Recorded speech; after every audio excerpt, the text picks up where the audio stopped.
नमस्कार। आज हम बात करेंगे बिहार की इकोनॉमी के बारे में।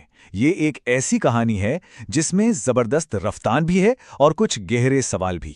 चलिए, बिहार के ताज़ा आर्थिक सर्वेक्षण के जरिए इस कहानी को समझने की कोशिश करते हैं। तो सबसे पहले वो आंकड़ा जिसने सबका ध्यान खींचा है, बिहार की इकोनॉमी ने जो रफ्तार पकड़ी है वो है 13.1%। जी हां, 13.1%। अब सवाल ये है कि ये 13.1% का आंकड़ा असल में कितना बड़ा है। इसे समझने के लिए अगर हम देश के औसत से इसकी तुलना करें तो वो है 9.8%। मतलब साफ है, बिहार की ग्रोथ रेट नेशनल एवरेज से कहीं ज्यादा है और इसी के साथ ये तमिलनाडु के ठीक पीछे देश का दूसरा सबसे तेजी से दौड़ने वाला बड़ा राज्य बन गया है।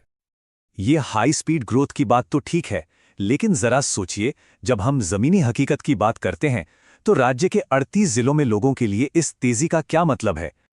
और यहीं पर कहानी में एक बहुत ही दिलचस्प मोड़ आता है। एक बहुत ही सटीक बात कही गई है जो इस पूरी कहानी का निचोड़ है कि भारत के दूसरे राज्यों और बिहार में जो फर्क है, वही फर्क बिहार के पटना और बिहार के बाकी जिलों में है। तो चलिए अब सर्वे के उस हिस्से पर आते हैं जो इसी फर्क को, यानी अमीर और गरीब के बीच की खाई को और भी साफ कर देता है। आंकड़े जो तस्वीर दिखाते हैं वो सच में चौंकाने वाली हैं। देखिए, एक तरफ है पटना, जहां प्रति व्यक्ति सालाना आय 1,31,000 रुपए से भी ज्यादा है, और दूसरी तरफ है शिवहर, अररिया और सीतामढ़ी जैसे जिले जो इस लिस्ट में सबसे सबसे नीचे हैं। और यह फर्क कोई मामूली नहीं है। पटना की आय की तुलना अगर हम सबसे निचले पायदान पर खड़े शिवहर से करें तो पटना में एक व्यक्ति की औसत कमाई शिवहर के मुकाबले लगभग 7 गुना, जी हां 7 गुना ज्यादा है।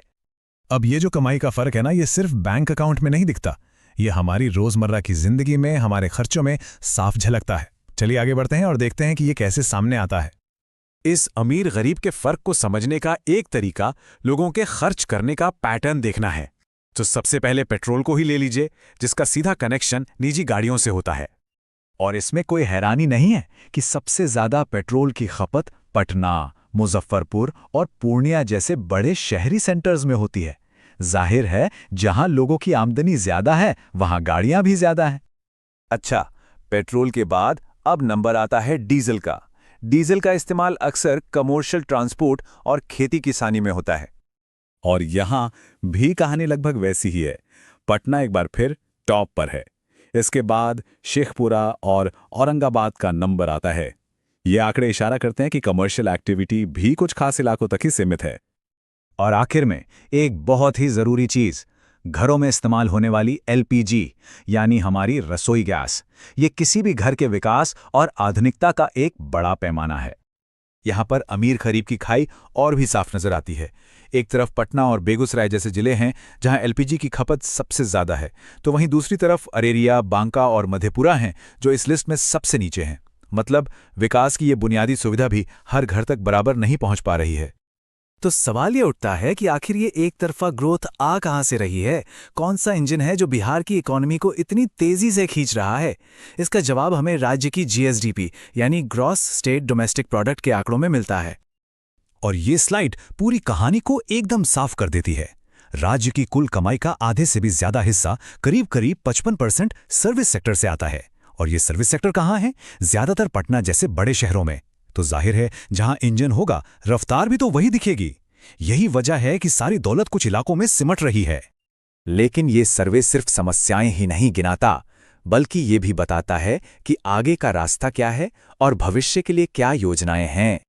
तो जाहिर है, इस असमानता को नजरअंदाज नहीं किया जा सकता और सरकार ने भी इस चुनौती से निपटने के लिए कुछ बड़े और मजबूत लक्ष्य तय किए हैं। मकसद साफ है, लोगों की आमदनी को दोगुना करना, बड़े पैमाने पर रोजगार के मौके बनाना और बिहार को एक विकसित राज्य में बदलना। तो आखिर में हम एक बहुत बड़े सवाल के साथ रह जाते हैं। बिहार की रफ्तार तो तेज है, लेकिन क्या पूरा बिहार एक साथ आगे बढ़ रहा है? इस तेज रफ्तार विकास का फायदा बिहार के हर कोने तक, हर इंसान तक कैसे पहुंचेगा ताकि कोई भी पीछे न छूटे? ये सोचना बहुत जरूरी है।